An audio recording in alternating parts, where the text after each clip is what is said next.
introduce Michael. Michael is the country head for Australia and New Zealand for HCL Technologies to share a few words. Thank you so much. Well, first of all, thank you very much everyone for joining us for lunch. It's a very esteemed company and a lot of the people around the table I've been reading their articles and hearing of them for decades, so to have all of these people around the table together, I'm sure many of you know each other. There are some that don't know the others in the room, but it's quite, in the IT circles, it's quite a famous bunch, so I'm very privileged. Thank you. So my name's Michael Horton. I joined HCL in February this year, so fairly recently into the company. The reason for us having this lunch event today is because I'm guessing that the experience and the knowledge that you have of HCL is very similar to what I had of HCL before I joined them, which was almost nothing.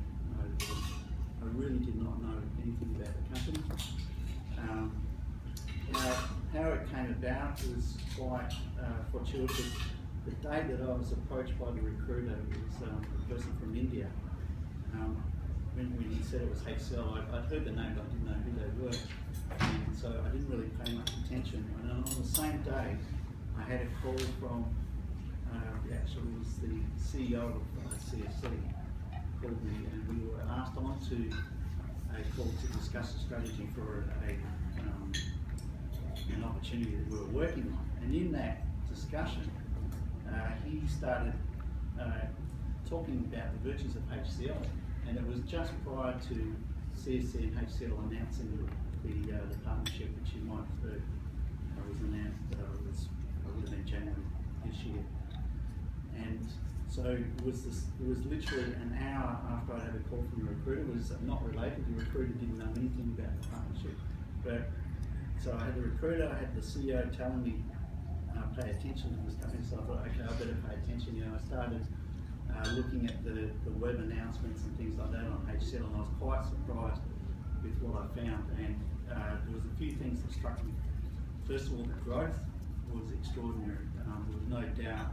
I hadn't looked at an IT company in recent times that I had seen growth that matched what had happened. So my first view of them was, you go back to the records, it was 2006, and from memory, the revenue then was $700 million US dollars. When I was having a look at them at the time, this was September last year, it was at 5.2, 5.4 billion US. So from 2006 to 2013, they've gone from 700 million to 5.2 billion. So something clearly had obviously happened, and something very positive. So I started looking into why has this occurred, and from what everything was pointing to, it was a culture thing.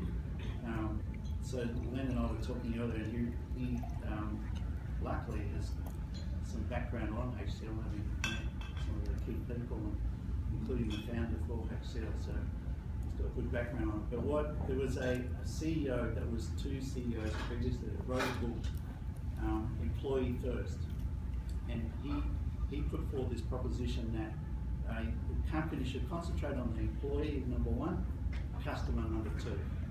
And this was completely opposite to everything that I had been indoctrinated with. I was used to shareholder first, customer second, employee third.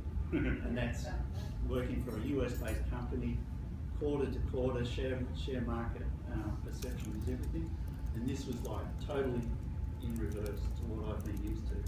So I looked at that, and then I could see that there were three generations of the thinking that they had with the culture side of things. So they started with employee first, and then leading from that, they were listening to the employees, taking ideas from the employees actively and implementing them. And they'd taken it a step further. They'd put in a thing called a value portal. And now that, so 2006 was employee first, and I could see the value portal came in, and some of you know better than me, I think it must have been about 2008, 2009. And so now and particularly for the offshore delivery people, they're incenting them completely differently to what I was used to, and that is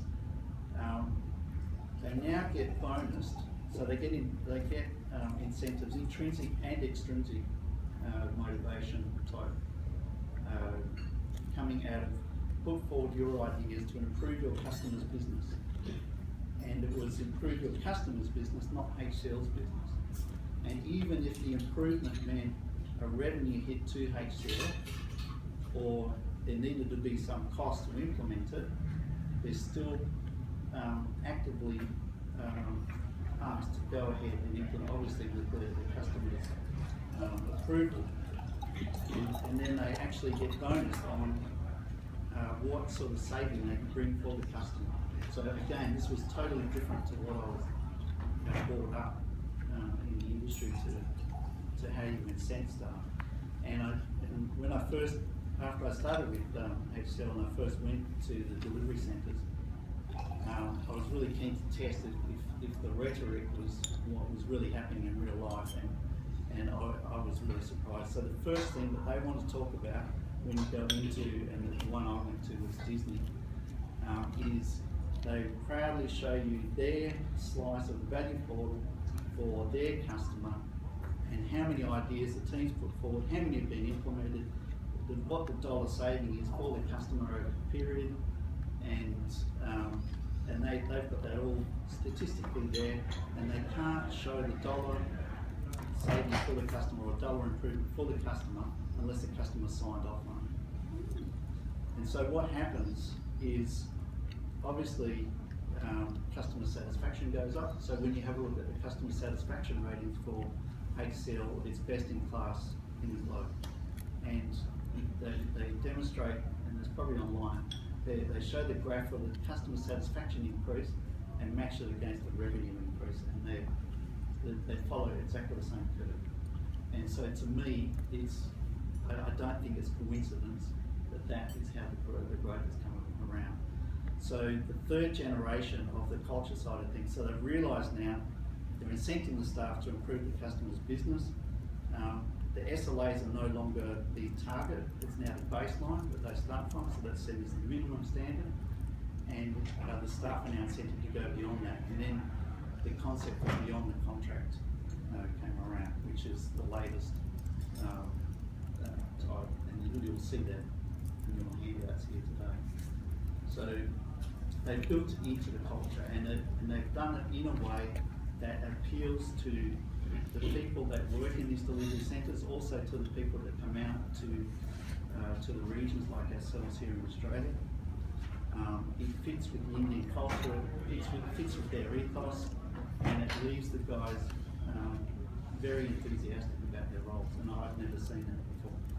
And when I was doing the visits at the delivery centres, you would go and talk to the teams, and they would tell you about, there was one particular team I spoke to, they had just transitioned in a new customer.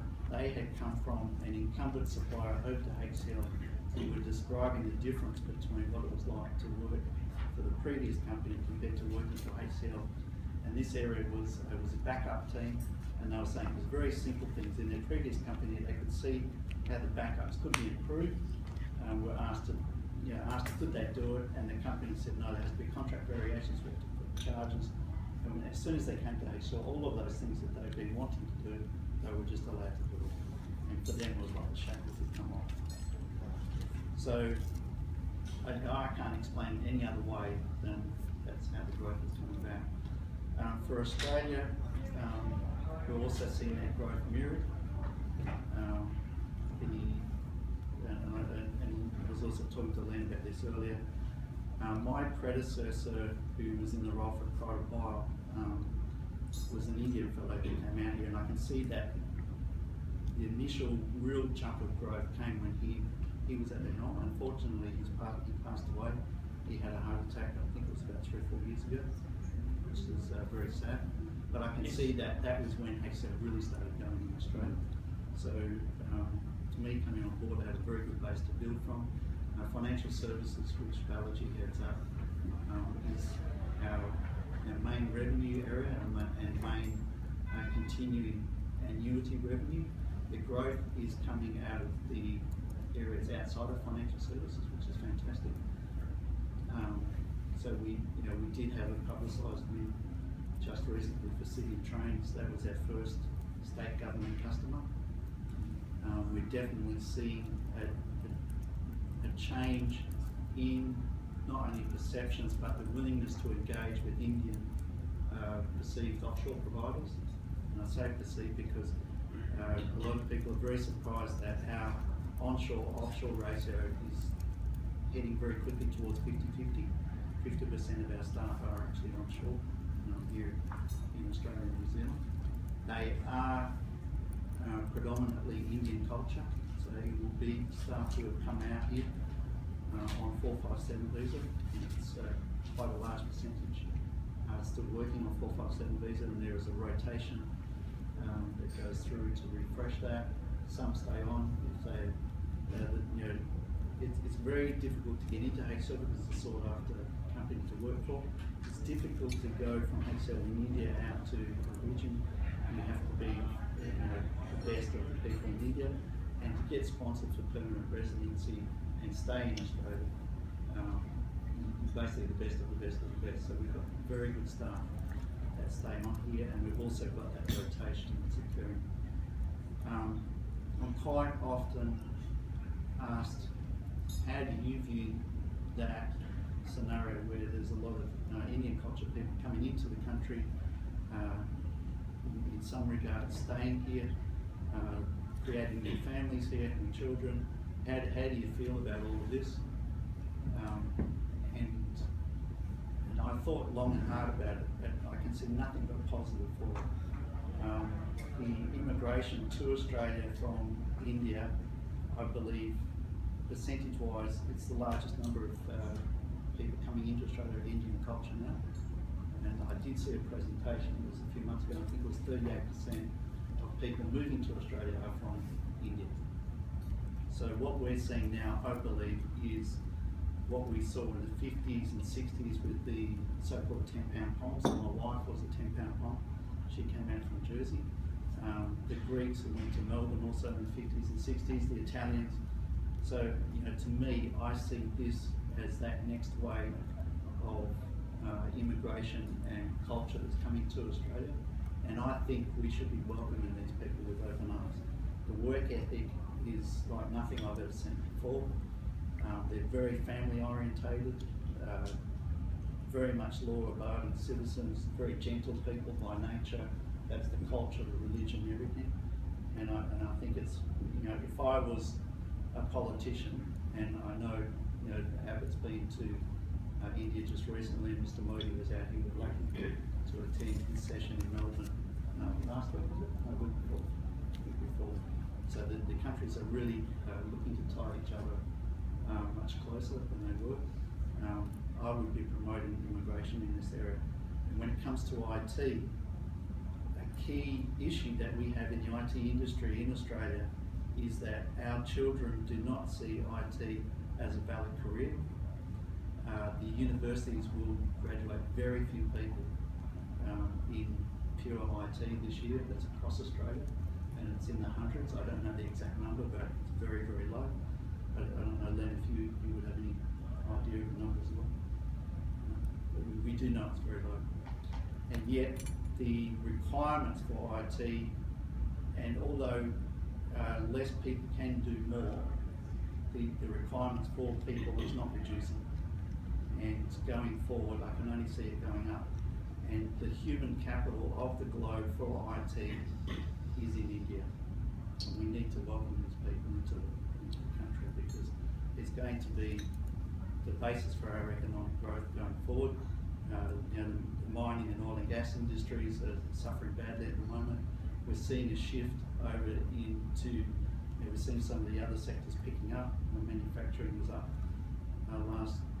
last week. I saw some reports on that for the first time in a long time.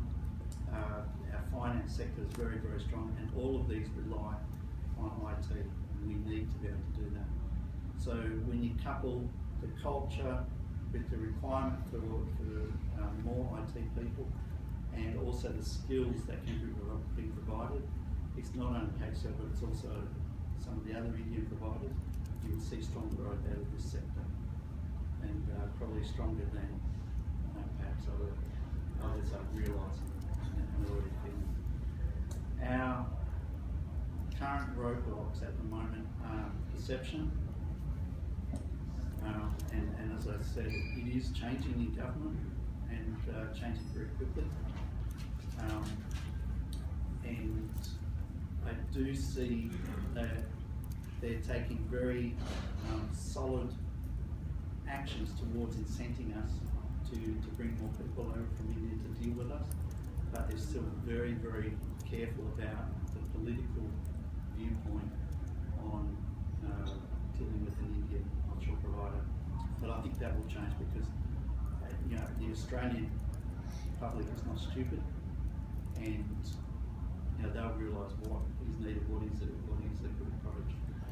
So it definitely changed. So the first win in the state government was, and the transition's just been completed on that. We had to make sure that transition went smoothly, which it did, because we have to have referenceable customers in that area. We're having good growth in the private sector outside of financial services, and we should be able to announce some wins in the coming weeks. Hopefully, someone will be able to contact you if we won't contact you unless the organisations are willing, like Sydney Trains, to speak to the media, because I don't think it's really valid unless the customer wants to talk about the story. So someone will contact you on that. So yeah, I think the future's very, very bright for HCL, and so I think this is the first of, I hope, many interactions that we have with you. There is a very solid business there already, but I think myself, I view it really as a startup. So we're gearing up to go from a local organisation of, I'm not allowed to talk dollar, but I say several hundred million revenue to very quickly, we should be able to substantially increase the recruiting around. Part of me being here is something that had been edicted from the current CEO, and then looked at that. He wanted to see a local culture person managing out in different countries. So I was the first of the country leaders to come on as a local culture person. Previously, Indian culture people would come out here for an assignment or a period and then rotate. So that's changed. In other countries now, there's a Japanese head for Japan. In Singapore, there's a Chinese fellow that's set up. We've got a new lead in the US is a local culture guy, in the UK and in Europe, they also got local culture leads. So that is a shift. And it is, I think, it's a recognition that the company now is ready to go from being an Indian company to a global. With that, I'll stop and I'll see if there's any. And welcome to the people who just come in. Could you just talk about the HCL computer science agreement? What does that actually mean? All right, there's three areas that CSC and HCL have partnered up on. So it's applications modernisation. So where people are taking their legacy applications, perhaps an SAP being the most common, and modernising those so that they'll run on cloud-enabled systems. There's a joint team that's been set up to run that, and that joint team is based out of Bangalore. So that's one area, the modernisation. The second area is in the banking side of things, which is from Balaji's area. So CSC's owns the IP for the Horton banking system, which is in use by a couple of our large banks, and also many banks globally. And so there is and I'll let Balaji speak later on, but there is an initiative to modernise that, and there's a partnership with HCL to do that. And the third area is in the use of CSC's cloud technology. CSC's got a very good set of products which they made with BizCloud, which is the on-premise cloud system so that you can set up for a private cloud.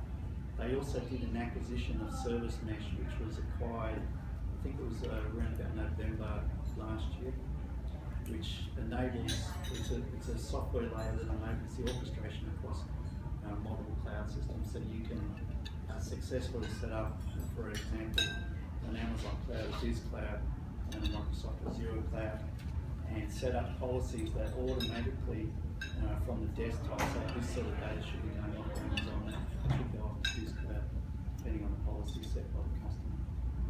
And so with that partnership, we've got access to white label their technology in the room. And then additional to that, it's up to the individual teams when going forward for an opportunity. Do they partner with CSC? Do they compete with CSC? And we do see, within Australia, we've won a couple of opportunities jointly, and other opportunities where we might compete. So yeah, it's quite an interesting relationship. Well, you've seen both sides of that. I mean, it's quite interesting, isn't it? Because CSC hasn't been doing too well. When you think about the growth you've just talked about with this company, you think about they've really not had a lot of growth. And, it's going to change that SI services model, isn't it? It is, and I won't speak specifically about CSC, but what I will do is speak about the traditional suppliers. And I think there is a shift in the market for the traditional suppliers, and that shift is happening very, very fast. And there's a couple of things that are going to accelerate that. It's the as a service type provision, but it's also for the traditional suppliers, and I'll speak in the Australian context, a lot of them have got workforces that are aging. Many of their employees have been there for a long, long time, getting a pay rise every year, and the model that HCL, for instance, presents is one that now you've got a younger generation coming in.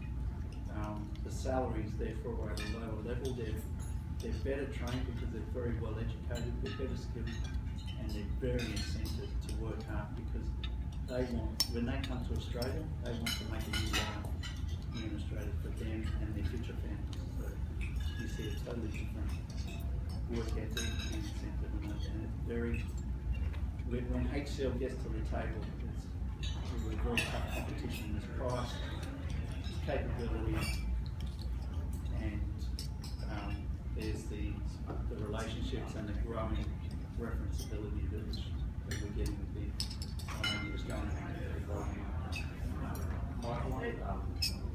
deal with another big outsource report recently was the Victorian Catholic schools with emphasis in AWS deal. I'm just wondering whether that's the kind of place where you see HCL playing as well, and also what that kind of thing says about the changing perceptions. I guess the fact that schools are prepared to both outsource the data to the cloud, but also to do so via an Indian outsourcer. Yeah, it's definitely, and we're seeing pinpoints, and it's not in one industry, it's across the whole board.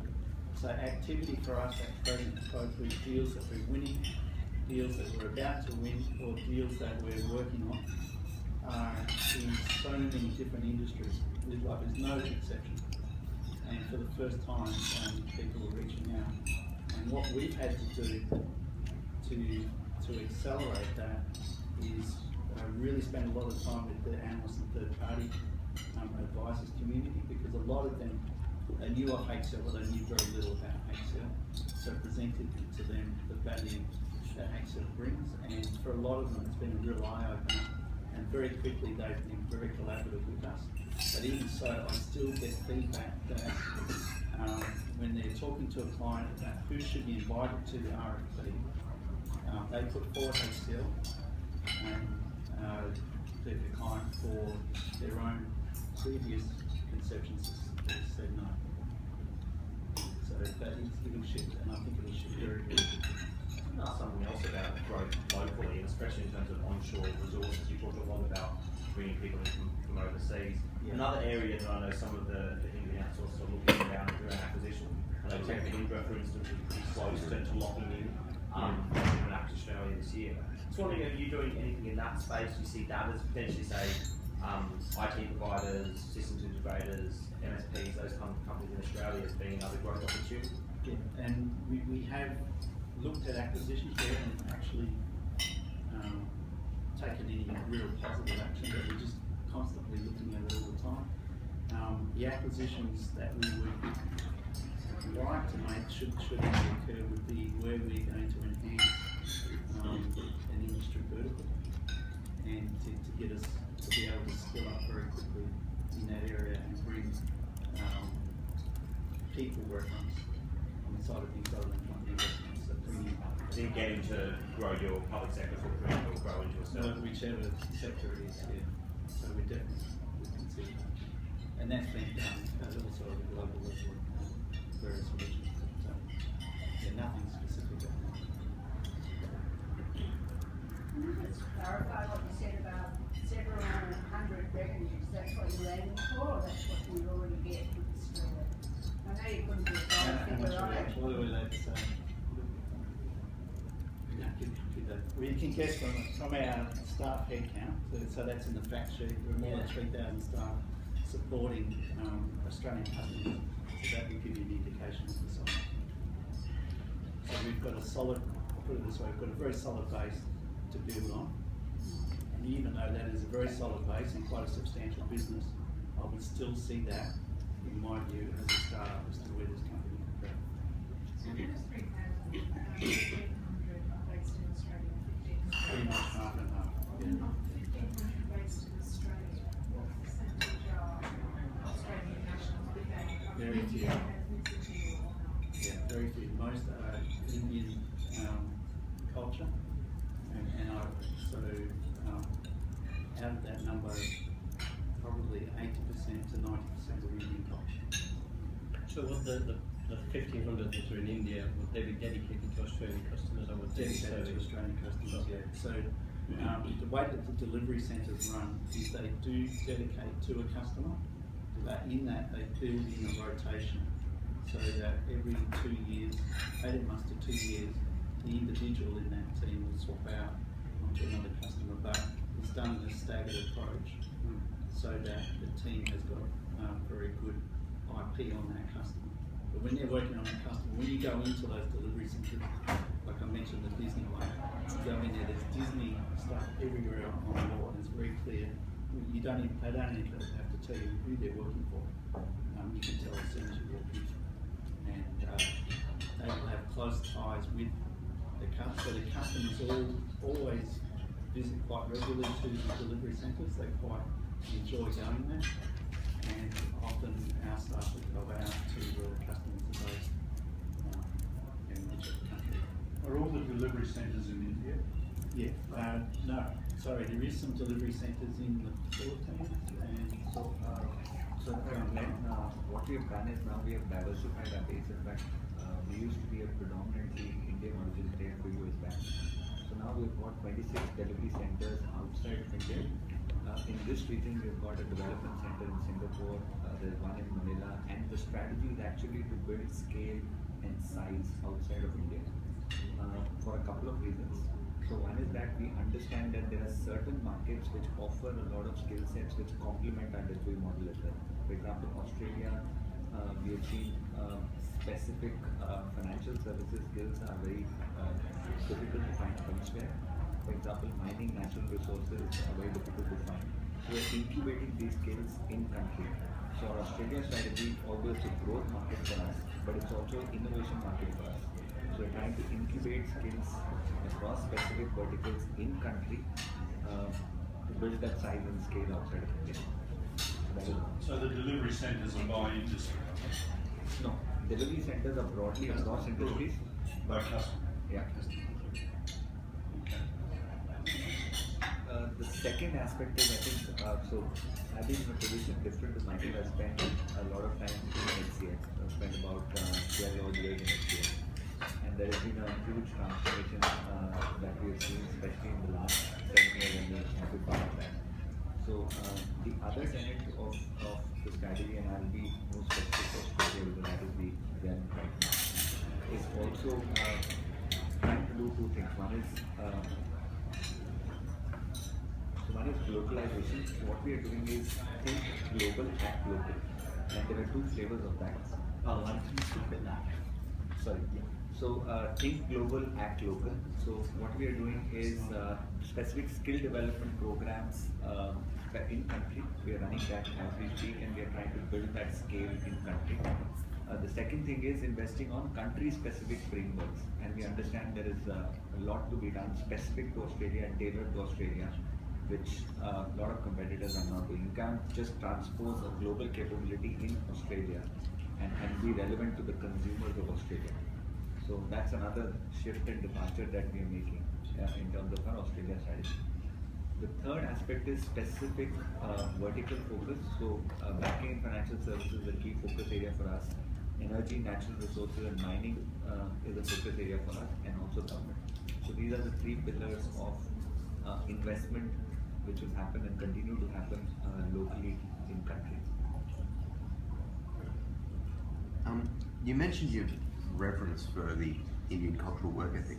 Having such a large contingent of Indian workers in Australia could be construed as a rejection of the Australian cultural work ethic. What do you say to that?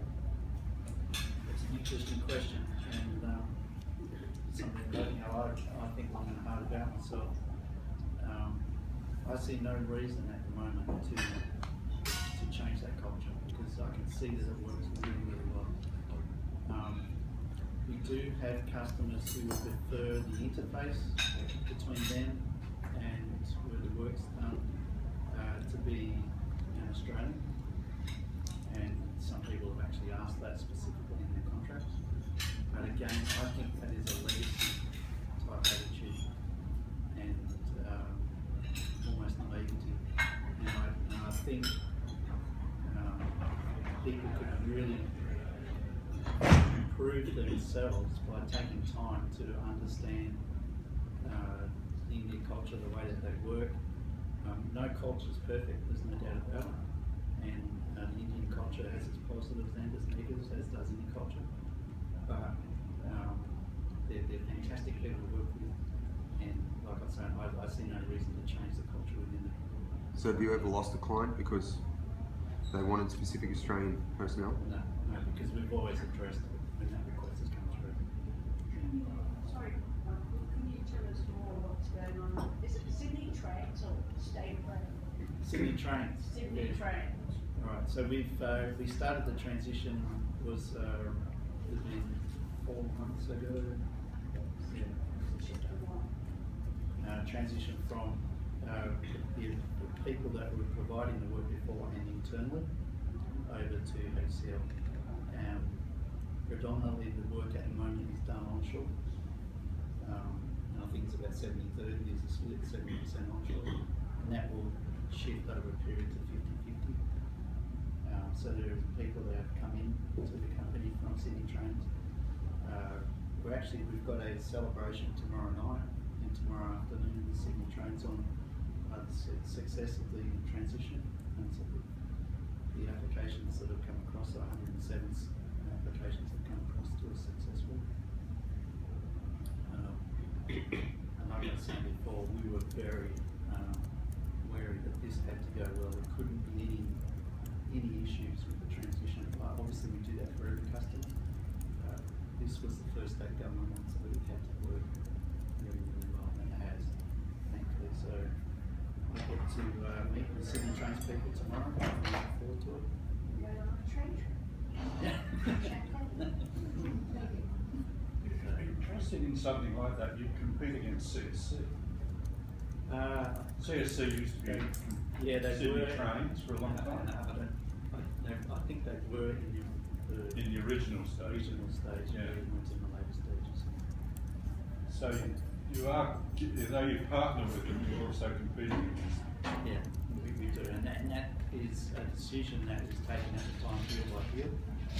Except if it's in those 3 areas, if it's apps modernisation, the cloud, or the banking, there's no discussion. That is a partnership, and we go forward as a joint partnership. How does that affect the ongoing relationship? Well, it comes down to the teams that are working on it at the time, and they've got to take the mindset that this has to work well. And I won't say it's difficult, but it's definitely challenging. It's challenging. Any partnership is challenging, particularly when you've got two totally different cultures working together. So it seems to be going quite well. There's a few successes in the US and UK. We haven't signed any deals in Australia at the moment. The partnership has been a win, but we definitely there's a couple of With regard to that CSC deal,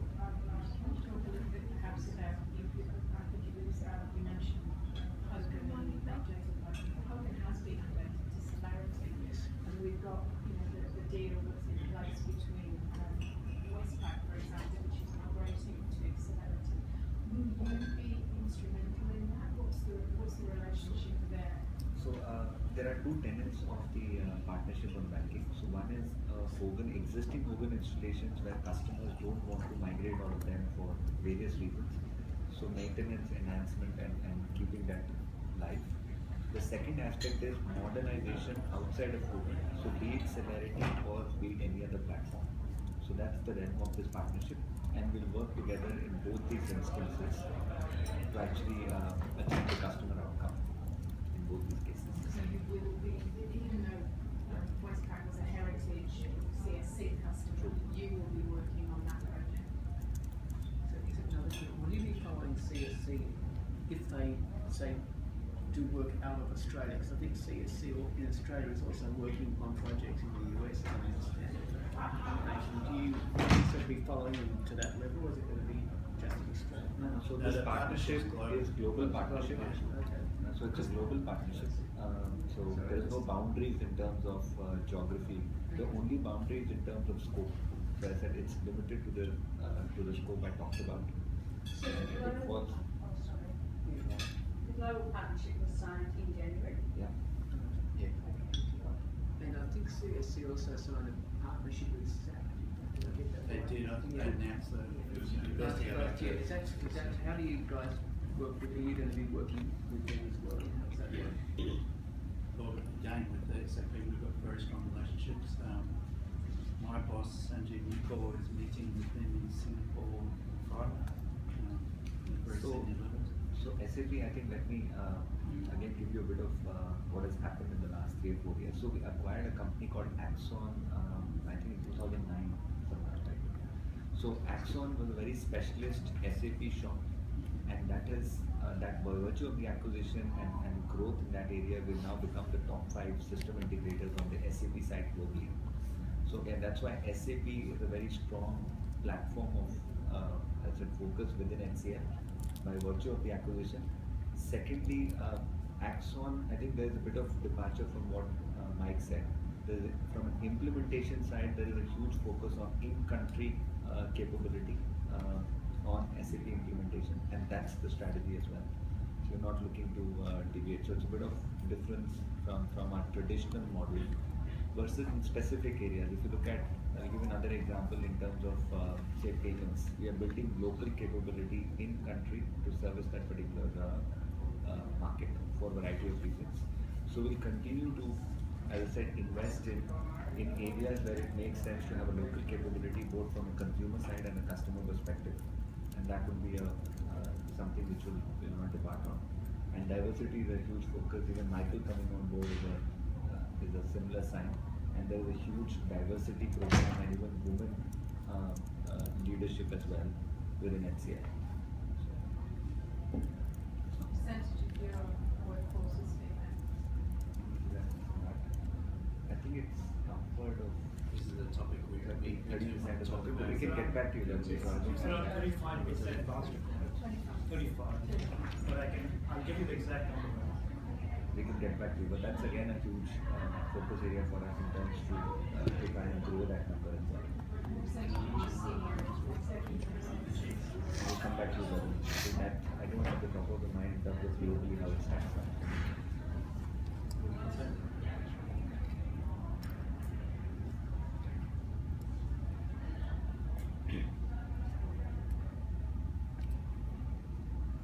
Well, in Australia, how are you living?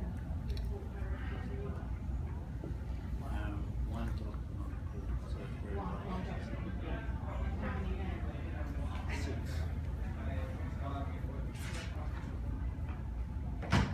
Sorry, I'll take it back. We include the marketing people, it's 3. 3 yet, so. So that is a good representation, but I don't think it's representative of the whole, yeah. It's definitely an issue. It's an issue in the IT industry. Is that because there are not enough qualified people? I think there's many reasons, and the interest one is one. The interest is one, even I think the culture in organizations has to shift as well. And if you look at even both IT services as well as say financial services and retail are now doing a huge focus on trying to uplift that ratio. So it's not so much interest and traditionally been low, but in the last 4 or 5 years we've seen a huge spike in women coming into the industry, and that will continue to continue. In India and Australia or globally? Globally as a trend. So it's not special to just to India. It's right around the globe. Yeah. The last 5 years. Yeah. Any thoughts on why that might? Why wasn't it say 10 years ago? Don't know. Probably you guys know more about it. Yeah. Having a large number of sisters, I might have some idea, but. So I would say that you said there's a huge spike in interest in ladies getting into the IT industry. True. Right. When you're focused on this high-end transformation, you need high-end technical skills, high-end change management skills, and high-end industry-based contextual skills. True. What's the balance of your internal capabilities across those 3 areas? So And do you have a sweet spot in any of them or all of them? Okay. Because that's the key to what you're taking. No, true, absolutely, and it's a very pertinent and valid question. So if you look at any large transformation program, industry context is key, which is where we are trying to build that in country, which is very important.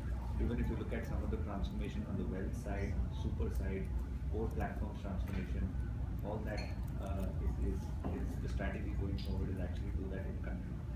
The second is a layer which is in between business and technology, which is more the consulting oriented skills, as to saying that identifying the platform of choice, identifying new capabilities which has to be built on that platform, because every industry is going through technology disruptions and even business disruption to that extent. So how do you incorporate an element of that into your future platforms? And the third is the technical execution machinery, which is the delivery arm of that.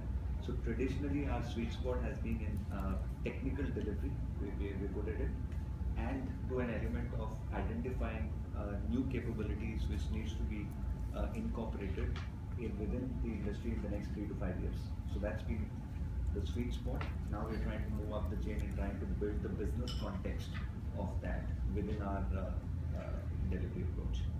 Do you see that as coming from an external recruiting strategy or from building those capabilities internally from your technical base? So it's actually more external recruitment and in-country investment, which is where we see will benefit us, and that's what exactly we are doing. There is, and in saying so, there is a bit of organic uplift which happens in due course of time. So given employee interest and career interest of people, but it would be mostly external recruitment than internal.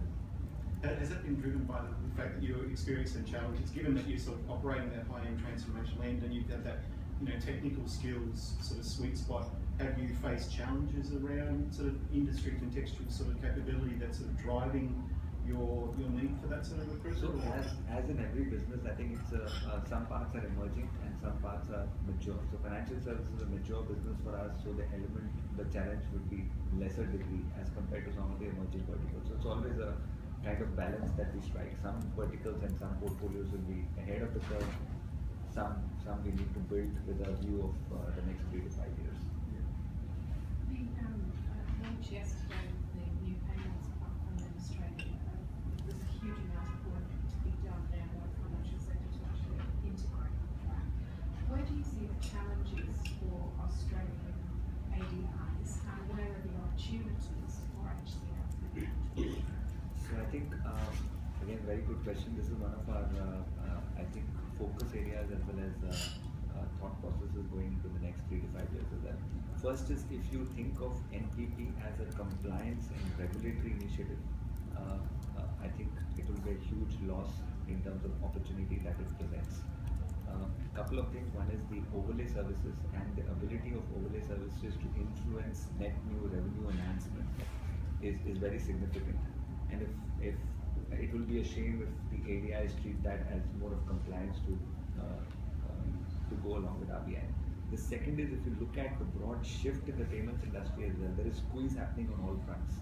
So if you look at banking or ADI, revenue from payments is under threat from technology companies, the Apples and the PayPals of the world, from other industries, diversified industries, be it retail or telecommunication and so on.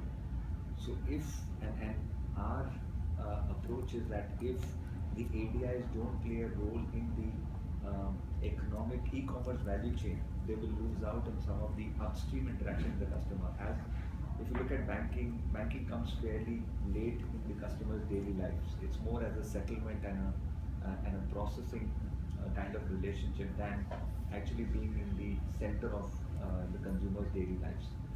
So NPP we see as an opportunity for the ADIs to get an address into that space, and if they don't do that, it will be a significant opportunity lost. The second is in the area of compliance and probably settlement is where the biggest benefit is. And that's a huge win for the consumer. If you look at liquidity management for business as well as retail, I think today there is a funds lag anywhere between 2 to 3 days, and that is obviously lost to enterprises as well as retail consumers. So that's a very big opportunity there. The second is the ability for a lot of rich data which an NPP actually brings in. Now, if I were to give an example of what's happening with Payment C versus Apple, and there's a big conflict of interest where there's this consortium in the US where they're trying to launch a competitive platform called Payment C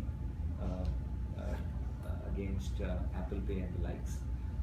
And what Apple Pay, for whatever reason, doesn't do is doesn't expose a lot of customer data to the retailers, which is a disadvantage because you don't get access to customer behavioral and spend patterns, right? So that's another key area, and NPP will do that because there's a lot of rich data and information which will flow in, and it's a huge opportunity.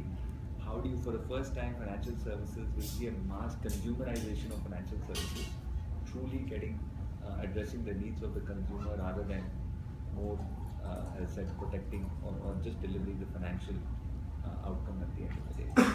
So that's another big space. So I think NPP, the way we also see it is, and again that ties back to I think the question earlier around how do you see a transformation. I think the business context of what NPP will drive is significant as compared to the execution end of NPP. So, and that's where I think our outlook is more towards how can we help our customers in a way reinvent their business model as well as build the enterprise of the future using an opportunity like NPP. Can you name any companies, the banks that you're working with on these strategies? We can't name, unfortunately, but in the public domain, I think a lot of customers have actually made reference to us. But unfortunately, we can't for confidentiality. Can I ask, when you're talking about your customers, are you talking customers back in the chain, or are you talking sort of forward at the retailing? I mean, you mentioned a moment ago about the retailers wanting more information extracted from the flow of data. So are you sort of dealing with people like Woolworths and Coles and Aldi, or are you sort of back at the banking level? No, both. So as I said, we service customers across various verticals. So retail, we have customers in retail within Australia, financial services, energy as well as government. So you're right, so it will have spectrum across multiple, it's not about one particular vertical that we're looking at. So it really is vertical rather than levels.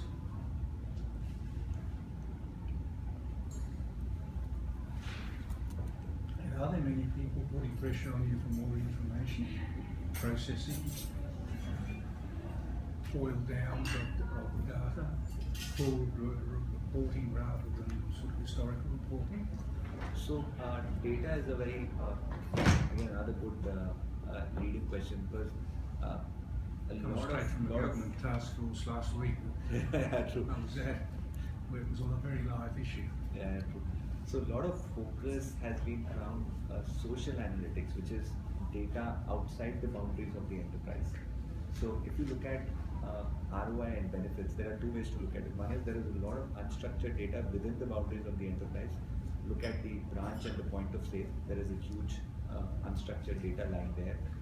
Call centers and customer conversations which are happening, there is a huge unstructured data lying there. Even your online footprint, the way you navigate through the online footprint, there is a lot of analytics and data that you can get out of that. So not just from a social perspective, but it's more even the unstructured data lying within the boundaries of the enterprise where there is a big opportunity.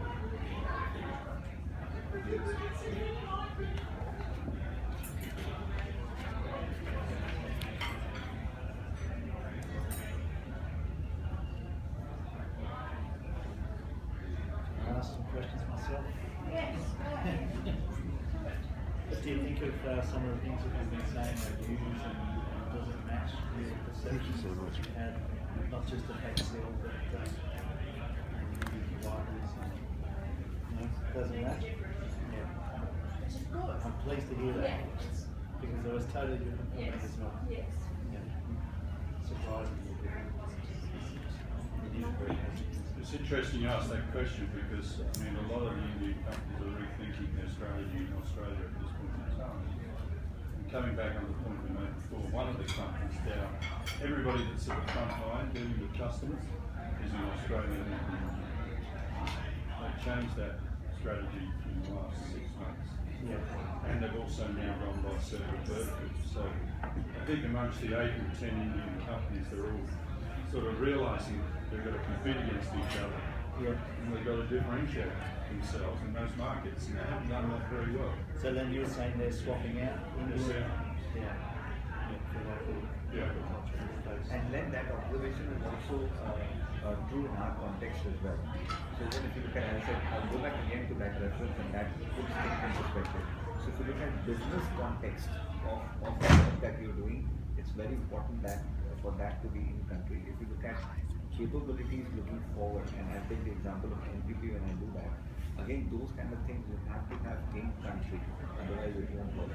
It's only the execution part of it, which is predominantly for a variety of reasons. I think India as a market has matured in that. I think put things in context is again, the strategy of HCL is also along similar lines on that front. So Michael, I noticed you're based in Perth. Yeah. You've always been a Perth man. I have. IT Perth man. Yeah, I've always been an IT Perth man. I did work for a period, it was in the late 90s in Melbourne. My father worked for IBM for 31 years, I think it was, and so with him we moved to Sydney when I was young. So we've lived in multiple cities. I also worked out of Singapore and Kuala Lumpur for periods, but home has always been in Perth. And it is unusual to have a country lead that is based out of Perth. I don't know that that's ever been done before. I won't claim that it's never been done before, but I don't think it has. And so I don't see that as unusual, but other people do, and I get asked about it a lot. And it was the very reason why HCL first approached me, because it was the interest that it created in how did this person based in Perth get to the role that he got to in CSC. And I explained it to them. I don't know any different. And originally, early on in my career, as happened for many people who live remote to the main cities, etc., you try so hard to keep up with what you perceive the people in Sydney and Melbourne to be, and then you don't realise you've gone past them, way past them, because you've been trying so hard. But then, as you mature in your career, you get more refined about how you communicate with people. And so I travel pretty much every week, and I usually travel from Tuesdays. I try to get home Thursday night, Friday morning. And what you do is you set yourself up into a pattern. Monday you get yourself ready for the week. Friday you do all the admin stuff to close off. So when you travel with purpose, and when you communicate with people, I think you do a better job of it, because you know that your time is valuable to them and to you. And you also, I got used to putting in place a pattern of communication, which seem to be successful, and it's around, for people that report to me daily or that I work with close colleagues, I talk to them daily, and it'll be informal chit chat, so we're going to be catching up on things. Weekly, we always have a weekly on the phone. Just on the phone, or it might be on instant messenger or whatever, but we're communicating all the time. The team comes together as a team every week religiously on call, and then we also have the formal guy have a session with Balaji Ram, have a session with him once a month, and it'll be a more formal one to talk to this person if he's got any issues or whatever. And so we have that set in the calendar. So I've got a constant pattern of informal, more formal, very formal, and then you've got your obviously the performance reviews. And what I do with the customers, I also follow the same pattern of communication, which over decades working this way has refined it down. And the customer's not aware of me doing this. But if I explain to them later on, they'll go, oh, okay. So they know that I come to see them on a regular basis. It's preset into the calendar. I'm not just there for the contract review. There's also so the same way I communicate with my staff and colleagues, I communicate with the customer, and I also have the same pattern of communication with the people that I report to, in this case in India. And they also might be aware that I'm following the pattern, but I do that same thing, and it seems over my career it honestly works very, very well for myself. But other people, it could be different, and in some ways I think because earlier on in my career it was definitely a disability to, in a career-wise, to be based in Perth. So I almost feel like it's the same way a blind person has got their other senses are really heightened. You do the same thing, and it just naturally grows. So yeah, anyway, that's originally why HCL approached me, because it sparked the interest that our health is this guy based in Perth. And that HCL has never questioned it. And the culture of the company is very receptive to those kind of things. It's never questioned it. So employee first, customer second. So what we have done under that is we have inverted the pyramid of decision making. So because we feel that the value is being added between our employees and the customer employees. So none of us, me, Michael, we don't add value into that process. So that's the value zone which creates value for our customers. So if you just make sure that that value zone is accountable and they have the decision making rights, you've done your job. And that's the fundamental premise of employee first. To say that reverse the accountability, it's not the CEO and the management directing the people, but the other way around. Saying the on the ground guys have the ability to influence decisions and take calls, and that then as part of that journey, and the trust is there because, like, so in Bala's instance, he knows I'm not there to take it out, so therefore by default he knows I trust him. What he's doing, and he runs his own business. It's interesting you mentioned trust, because there's also the trust that your employees won't jump ship and go and work for your customers. I mean, how often does that happen? In my experience with my teams over the years, had very, very few resignations from my direct team. And within CSC, I went for a period of 4 or 5 years with not one resignation from my direct report team. And if you look at, say, why do employees feel demotivated? So one is there are multiple reasons. So one is the financial aspect of it. Then you look at accountability and ability to drive decision making. And third tenet is also what we call, and we have nurtured that, is ideapreneurship. The ability to actually drive ideas and innovation directly rather than go through a bureaucratic process of implementation is another roadblock. And that's the third tenet of our philosophy of engagement. Ideapreneurship, make sure that the people who are actually working, and this is at the grassroots level, it can be even a developer who joined fresh out of college. The ability for that person to actually influence ideas and add value to our customers is much higher. And attrition data, if you look at it, we are about 16.3%, so which is much lower than 166. Globally. The global number you're quoting? Huh? The global number? Yeah, globally. Yeah, because the Australian number is lower. Australian number is much lower. Australian number is very low single digits. Yeah.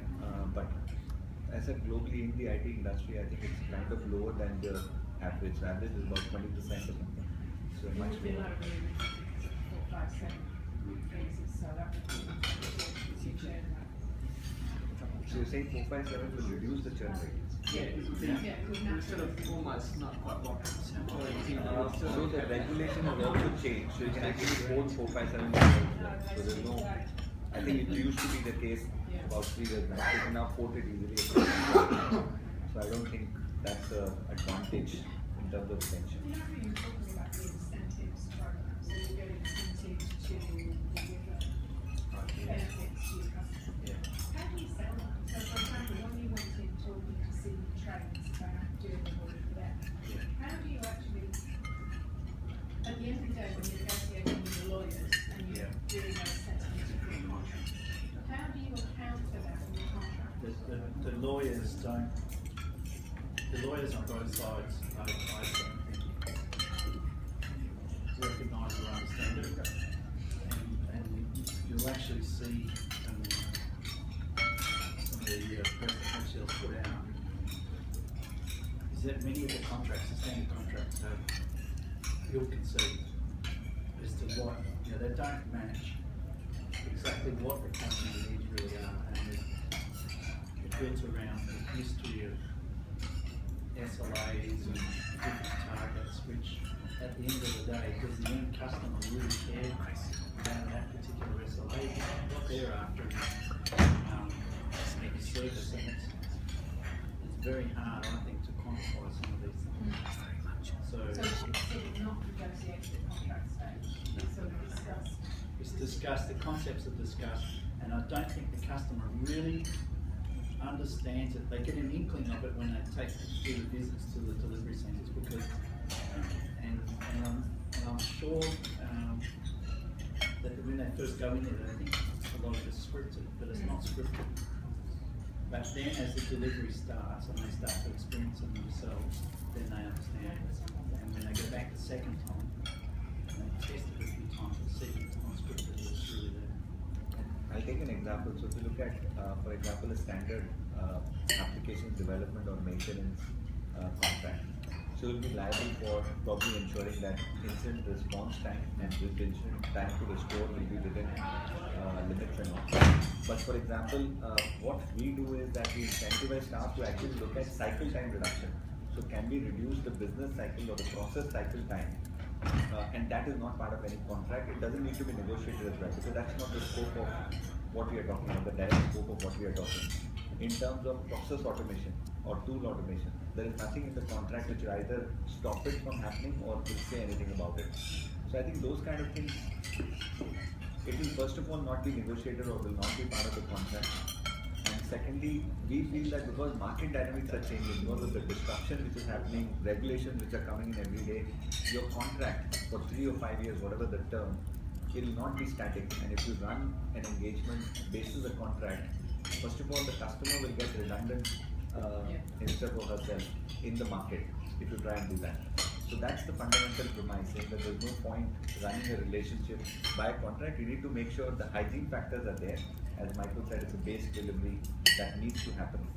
But that's not the, if you're going to run a relationship basis that, you're going to shoot yourself in the foot on both sides.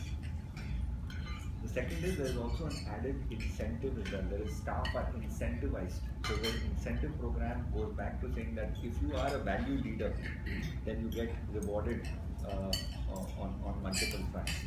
In fact, we have a program called Mad Jam, which is saying that if you come up with ideas and there is a contest which happens internally as well as externally that we run on the HCL platform.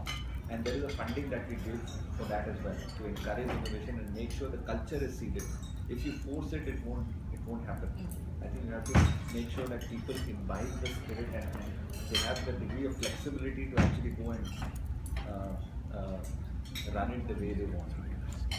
There's a daily global newsletter that goes out to all HCL employees, and in that, there will be people, the person's picture there, it doesn't matter what level they are, they come up with a certain idea which has been very good for their customer, and they'll get celebrated globally in this newsletter. And so I think that's that's the intrinsic motivation that they get. You said that one of the areas of growth is in the market, and I didn't say that in my notes. It was done. someone said something, I'm sure. No, that's fine. But yes, it is. And we spoke about some of the challenges for United Service players in mining. The mining sector is particularly that way orientated. Not only do they want you to be local, but they want you to be in Perth as a team. You also spoke about the driving capabilities out of Australia globally in mining. Could you talk a little bit about how you're dealing with some of those challenges and approaching it within the mining sector? So again, another one of the reasons I was attracted to HCL is I'm based in Perth. My background has been in the mining and oil and gas area from CSC. And there was zero revenue for HCL in that very large industry. So part of my role has been to kick off in that area there. We did some very small strategic recruiting in it, and we'll see how things go, but we clearly love to enhance that area. The current opportunities are in the more, it's work for companies that are in that sector, but it's in the more traditional IT services provision, infra type things. But yeah, we would clearly love to move more into industries. Yeah, industry specific. With some of these transformations, we talked about software modernisation, SAP was an example, one of the core areas. A lot of this is moving to the cloud. Do you have preferred infrastructure providers? Do you sort of influence the vendor decisions that your clients are going with, particularly both for public cloud, so AWS, Azure, these guys, but also around kind of private cloud or on-premise infrastructure, the hardware and servers that sit underneath all of it? When it comes to the actual platforms, for the vendors, for the hardware vendors, no, there's nothing specific there. We do have, obviously, because we spend so much money with the hardware vendors, we do have relationships, but we don't push a particular brand over another. With the actual platform, we do obviously CSC Disco for on-premise cloud. We will have a little always be the number one recommendation. With CSC. With CSC. And what is that underneath that? Is it 100% CSC? Is it a range of different proprietary technologies sort of combined together? CSC have got their particular platform which they will bring in, and you should probably go and ask CSC what that platform is, but they do have a set hardware and software platform that they run.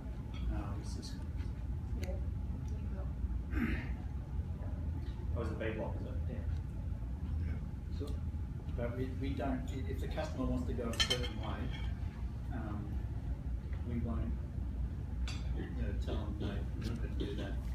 So let me, I think the cloud thinking also is a little different. So what we see is cloud, we have three avenues for cloud. One is cloud as an infrastructure optimization and a cost maximization strategy. A lot of organizations do that, you lift and shift on a scalable infrastructure and you get value out of that. The second is cloud to actually reduce your time to market for your products and services. And just an example, you can actually test multiple features of your product and service across multiple demographic and markets simultaneously. So reduce time to market, and depending on failure, you can instantaneously roll back on the cloud. That's the second opportunity. And the third is cloud as a new business model and revenue enhancement strategy. So it's that with your outlook, I think if the outlook is only in wave one, which is infrastructure and cost maximization, again you will be very siloed and the opportunity will be very limited. And our view of the world is that you cannot have a particular stack because cloud also is evolving very quickly as an industry. It's huge amount of disruption happening on a day-to-day basis, so we can't get locked in, and it would be unwise to actually, even from a customer standpoint, to recommend a particular stack. So what we do is put that in context of what they're trying to achieve and be platform agnostic. Although we'll have certain standardization in frameworks to deliver that, but we've not recommend a particular platform. For each of those cloud platforms, what is the percentage of your business that's sort of gravitating to each of those strategic options? And do you see any clustering of industries or horizontal types or anything, any trends or patterns within each of those in terms of demand or appetite? So the trends, and I have to be honest, I think it's in wave one, which is basically it's wave one, which is infrastructure optimization and cost rationalization. You're seeing that in Australia now. Yeah, it's there in Australia as well as globally. So it's also maturity of how you actually move through the waves, right? So the first wave, if you are not able to say a pilot a scalable infrastructure in wave one, you cannot go to wave two anyways. So majority of that across as a broader trend lies in wave one. But we are seeing some facets of that in wave two as well. Wave three, I don't think any organization have embraced, to be honest. Because the internal capabilities to deliver each of those options is very, very different. Yeah, much more sophisticated than absolutely. back in wave two and wave three. Correct. It sounds as though you're growing with that wave in wave 1 to 2 to 3. You internally are pushing across that stack as well. In fact, so that's what I'm saying, that's the difference. So what we are doing is looking at the industry 3 to 5 years down the line. We are not, it's not, HCL doesn't view it as saying reap the maximum benefits of a particular wave that it's happening. So we actually look at what will happen 3 to 5 years down the line given the technology disruption and prepare for that. So we are actually prepared to address the 3 facets of the wave. Although predominantly it's only wave 1 and wave 2 where the market is reacting to today. But you have to prepare yourself for the industry in the next 3 to 5 years. Have you noticed? Actually, if I could just sort of interpret very quickly there. When talking about the next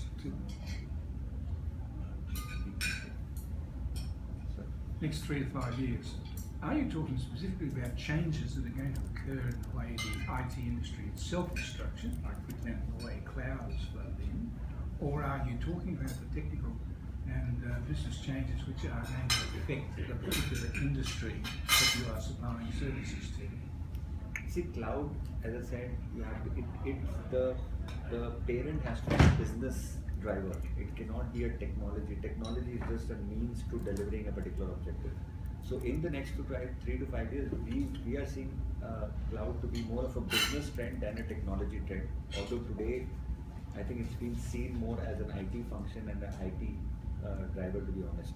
If you look at some of the shared services function, right from business through to technology and back office, there is a case for integrating all of that, of facets, functions of that on a cloud, and that's the way the industry will move, rather than getting focused only on the technology side of it.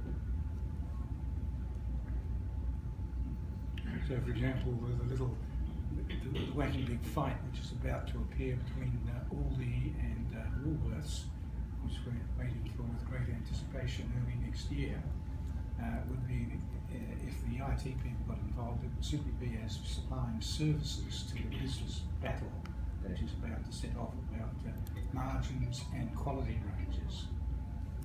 Correct. So that if that would be the old.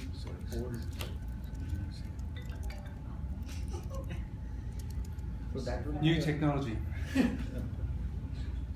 Just interested in, I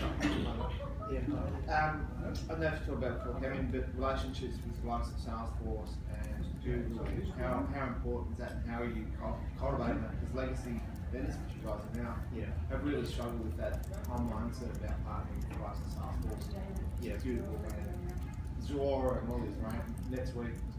But there's 2 relationships. We are both customers, but we are also effectively partners because we get involved in the implementations with a lot of these products. So I think it's a very tight relationship. It's a good relationship. Is it an area you'd spend, if you found a goal, would you spend it on, or would you spend it on SAP-based technology? Well, a lot of it goes back into SAP anyway. So it brings in the SAP. What really happens, and it's the move from the Generation 1 cloud that Bala was talking about to the Generation 2, because Generation 1 is the move from the hardware platform in the legacy sense to the hardware platform in the cloud sense. which involves some conversion, but basically the application just comes across like this. Generation 2 is converting properly to using the applications as a cloud-based application. And really this is a separate thing altogether, where the entire product is cloud right through to the back end. And so it's the true as a service type delivery, which goes across all of your horizontal delivery stacks. So how in your hierarchy, like where does something like Salesforce sit versus, you take essentially put Salesforce on the same level as Oracle and SAP, organisational, global? Now, How would you consider that type? but they're different because, you know, From an implementation point of view. from an investment implementation point of view, it may be using Oracle, it may be using SAP, but it's not in the debate type of thing. No, but I think again it depends. So SAP has got a lot of industry solutions, Yeah. which Salesforce doesn't have. So you cannot. It's very difficult to compare and say that. You can't compare the different Very sectors. I'm not saying compare, but in Yeah. terms of investment, in terms of your focus, your time you're putting towards. Well, I don't think the investment is any less or more in either area, because it has to be across the whole lot. Because in the end, you know, many of these things will be as a service delivery from end to end, including software licenses, hardware provision, and all of the different horizontal delivery bands that are required. It goes across the whole lot. What it does do for us is, and we were discussing this last night with some of the industry analysts, is that the turnaround time, the expectations for the turnaround time of both us getting a proposal in and starting work is incredibly quicker. And so even just in recent experience, we've had 10 days to get a proposal in, obviously can't do a bit of work, and then we start work 10 days later. Sorry? When you run a business. When you've run a bit, and often the contract is way behind, so you're working under 11 and 10. So the speed of the whole, so what this does is mean for us, in the past when you, in the traditional sense of sourcing, there would be an RFP process over a period of months. And you would have that time to build up your pricing models, go through, get the various approvals, check the solution, that sort of thing. What we have to do now is be ready prior to the request coming in. So we almost need to have pre-signed off pricing model solution readily documented and able to be demonstrated. So the time frame is much quicker and a very proactive organising has to be done. But shifting towards assets, asset service delivery should mean that it becomes not easy to have complex views, but it should be a lot easier to have repeatable solutions driving that. Yeah, it's definitely easier. And once you've done a few of the implementations and got them onto the platforms, it's very easy to repeat. And we also seen the implementation times are much faster. This year's seen some pretty dramatic increase in the number of the major vendors having their clouds based locally. You know, the infrastructure guys, Azure, SoftLayer launching, and then the application side, SAP launching loads of data centers, etc. I mean, the push there for them is they want to win more clients over to that way of thinking by having local operations and avoid data sovereignty questions and a number. Are you seeing a direct impact on the client's thought process because of having those data centers? I think it's a factor. It's not a major factor. It's one of the factors, but there's definitely an acceleration in the request for that as a service type delivery of the different cloud-based platforms. But I mean, do you think that there's a mindset shift because of the local hosting? I mean, obviously they invested a lot of money in having local data centers in the hopes that it will have a marked impact. It's one of these changing ways CIOs are talking I to you. think the mindset shift is more on the vendor side of it, perhaps than on the customer side. And also some of that is driven by regulation as well. So financial services industry, APRA to a larger degree also dictates what can be in country and what cannot be. Right. So it's also, I think, fair to say that people have done their analysis as to how that pans out for specific industries as well and probably made that investment. So But presumably then having them locally means that those regulations they can now comply with that by moving to the cloud. Do you see that activity? Is it still too early to see a sort of marked increase in that amount of business? See, definitely there is a huge spike in activity in that front, right? So there is no two ways about it. How the industry expands out is because cloud itself is, if you see cloud 2 years back versus today, it's hugely different. You look at the tools that are supporting that, if you look at even the models that vendors are actually coming out with an offering versus 2 years back, completely different. So this industry will take its time to mature. It will probably take another couple of years to find that stable spot. And till that time, you will see a lot of flux and movement and reactions to what's happening.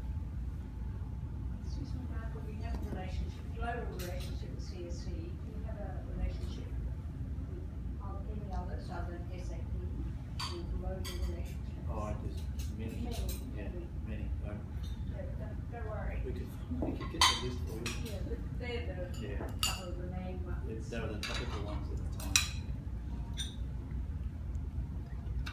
So back on the question in regards to the cloud and as a service, I think it's also going to have a major shift in how things are sourced, but also within corporations.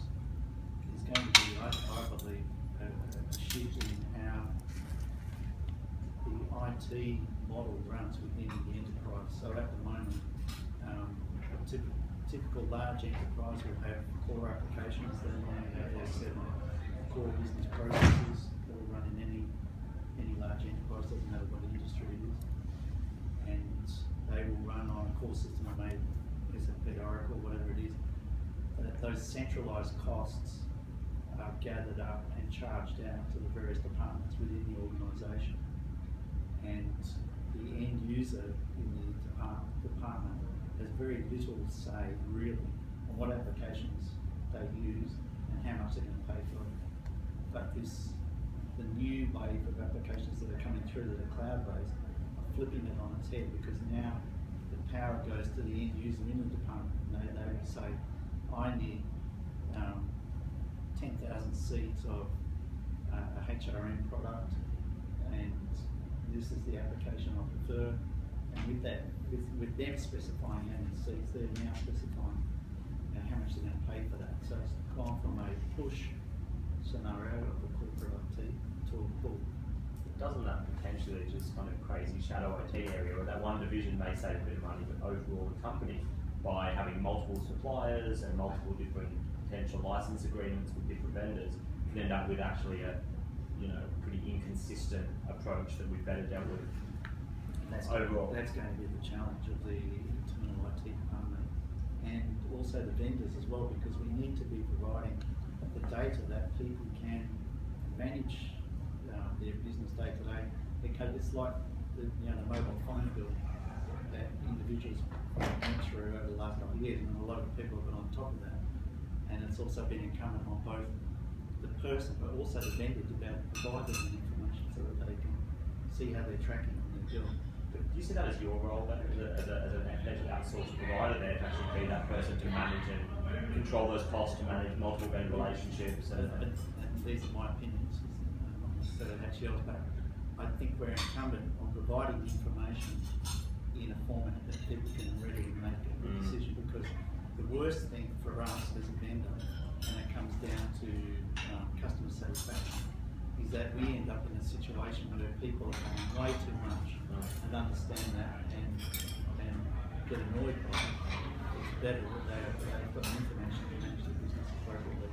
And so we have to be proactive in this one. So I think our role will be more as an advisory function. So we have something called a cloud readiness index, which is to look at operating models as well as how do you actually categorize the waves of application infrastructure to actually move, and what should move first depending on various parameters. So that is where we see as an advisory role a strong impact on the customer front.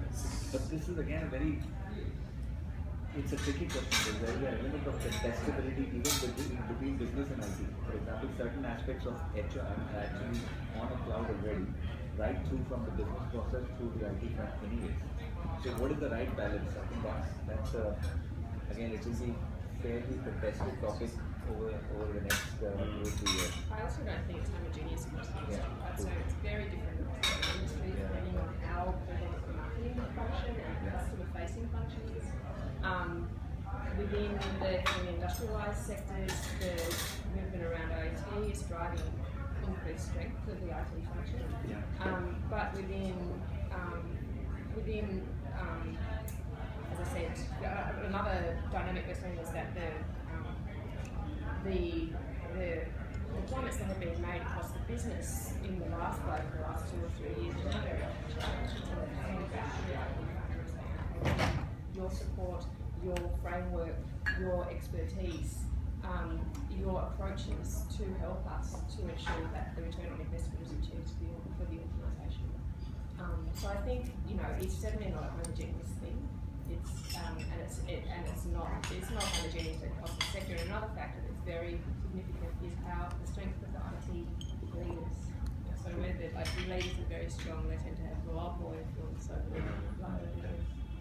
Sorry, who are you from? IDC. You know me, Thank Ian. you. Definitely asked me. Emily, I think you're right. The OT-IT convergence is a very strong factor going forward, particularly in mining. But also in utilities. Right across. So you're saying, so for instance, utilities, mining, oil and gas, maybe the IT functions manage to preserve this kind of quite a strong position, but saying retail. I wouldn't say preserve. I think in the mining sector, the IT functions have been weak. Right, okay. But what's happening now is that the importance of connectivity and the importance of analytics in the transformations that they're going about is actually meaning that the IT functions are really taking a stronger role. So we're not seeing, say merging of teams, although that's happening in utilities. But in mining, it's much more that the IT, particularly where there's a relatively strong IT group, the IT function is taking more of an umbrella leadership role across the functions and their IT decisions. And the alternative would be, I'm assuming something like a retail space where maybe marketing was on their own devices. Banking is a very, very good comparison. So you see the IT organisation in the banks is very, very strong. And the CIO. Or for example, Alliance, they don't actually buy any IT outside of IT. So in the organisations now, particularly in the mining and natural resources area, where they're not as mature in the use of IT at the front of its business as the banking organisation. So as that change occurs, so with operational technology, now the IT side of things, the reach and stretch of the IT is literally getting through to the coalface where it never was before. And therefore, I agree with what Emily's saying. There would be a more business-focused set of IT people working in those organisations, and I think it would mirror the changes that occurred in the banking industry a decade ago. And particularly as manufacturing. Yeah. What we're seeing in manufacturing over the last 10 or 15 years, we're going to see that happening over the next 5 or so. Yeah. Those skills are very hard to find. They are, it's a big challenge. Yeah. And also, it's not foolproof. There's a bank that has 5 lines of the task force. It seems to me that's a good idea to have 5 different understandings of the customer. I'm talking more in the theory and the business application. Yeah, it's all Salesforce is business. It is the customer facing application. So as the mining companies automate, as the utilities companies further automate, the systems that are in use right at the very front end of the business are now connected to the core SAPs or the core enterprises, and they never were before. So the IT people then are now in a position to be making company very important decisions on how the company can perform. So with that many disruptive forces in the banking and financial services sector, do you see Westpac already set up their own venture capital fund, reinventure, investing in the startup companies? So do you see the other banks likely to follow the same path as investment? I think there will be industries or companies or organisations that we've never even thought of or ever imagined will appear over the next few years. And some of these companies will, or some of these things that will happen will change things dramatically and very quickly. In fact, again, if you look at globally what's happening, Citi, they have set up a venture capital arm as well, specifically to actually look at technology incubators and do that. Because I think this again, I can't speak on behalf of the financial services industry. We're not in that business, but incubating innovation within a large corporation is very difficult because you have to, to a certain extent, industrialize processes to achieve that economies of scale and cost. This is a good lever to actually go out and set up these venture capital entities who can actually test multiple, put in small amounts of money in multiple new disruptions and see what is successful, rather than actually trying and doing it on your own. So it's. So what do you see as the next prominent disruptive forces other than mobile payments, wearables? I think the more integration of it will be more the Internet of Things combining the wearables, and I think even gesture technologies. There's not been much done in that. So gesture technologies. So gesturing and more those kind of things rather than actually physical touch based things. Wearables and integration of all of that is going to be critical. Still, I think a lot of these innovations are happening specific to a particular trend in a silo, but then integrating that with the entire data fabric is not happening, and that will be the biggest win than actually independently doing that. The really interesting thing is whether you facilitated or enabled any of that wave 3 type of outsourcing deal. Do you have any use cases around that where you've actually done something to enable one of your customers to transform from being one type of organisation within doing something completely else? Because that's the really exciting area, right? So is there anything there that you can share? We have, but I will have to come back to you in terms of what we can share, to be honest. I think. So we have definitely in wave 3 as well. Because that would be the really interesting stuff to message to the market, right? And anything that's the sort of thing that we'd want to tweet on and talk to our end users. Absolutely. Because at the end of the day, I think again, this is going back to the philosophy, right? Our philosophy is not in the volume game. As a company, we say that we don't want to be the largest, and that's not the game that we want to be in. We want to be strong in value, and that's why entire framework is delivered around value portal, idea of ownership, and those kind of things, rather than it's actually a departure from value versus volume or two ends. Which is why you want to play in wave 1, you want to play in wave 2 and wave 3, right? So if that's what you want to be, that's what you need to kind of message to the market. No, absolutely, absolutely. And you need that message to get across to the government. I don't know if any of you attended the session this week about the 5 business centres that are being set up. Yeah. I don't think any of that's been mentioned around this table today. And the government just doesn't, never once did they mention IT, never once did they mention national broadband. We have a real challenge when you think about the areas you're talking about. They don't see that as opportunities for Australia. It's not coal driven. No, that's it's right. to be coal based. And coconuts and bananas. No, Greg, It's terrible. The government is very focused around. Did you go? No, but I agree with you. People in Melbourne yesterday said it was worse. The lady that gave the presentation would not have a clue how to spell IT. Not a clue. And that's gone across 9 cities now, I think. 2 sessions in each city. And industry associations don't exist as far as they're concerned. We don't exist. Well, that probably reflects that the IT industry association doesn't exist. That's the whole. Well, that was very clear and made very clear. Not only all the associations. The only one that really got a listening was the Engineers Association, because they've got 365,000 members. No, it's a worry. It is a concern when you look at those things you're talking about. But we've got to get that across to the government. We've got to act as one voice. We've got to have something. No, it's not to do with AWIA. Talking about AWIA before. I wouldn't include AWIA in the agenda. I don't think they're on the radar. You've got to find a voice. You've got to find an individual that is prepared to go and knock on the door of the minister and the Prime Minister and everybody else. Which minister is that? It's not. You should get the Indian Prime Minister to do it. There won't be many there that are going listen to it. This is it. They're talking about this in January. More important, they can have chocolate. Yes, we all want the chocolate. Very good.